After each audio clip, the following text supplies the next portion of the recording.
ಸುದ್ದಿ ಸಮಗ್ರಕ್ಕೆ ಸ್ವಾಗತ. ನಾನಂಜನ್ ಕೆ ಕುಂದರ್.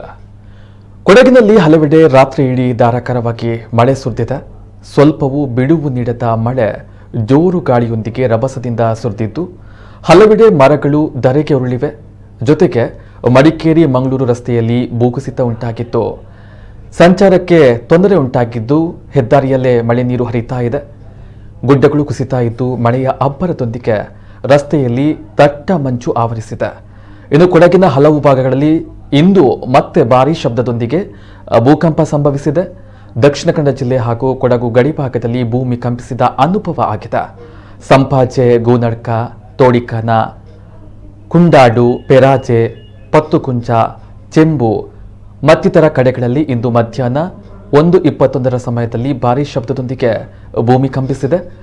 ಒಟ್ಟಿನಲ್ಲಿ ಕೊಡಗಿನಲ್ಲಿ ಒಂದು ಕಡೆ ಮಳೆಯ ಅವಾಂತರವಾದರೆ ಇನ್ನೊಂದು ಕಡೆ ಪದೇ ಪದೇ ಭೂಮಿ ಕಂಪಿಸಿ ಜನರನ್ನ ಆತಂಕಕ್ಕೆ ದೂಡಿದೆ.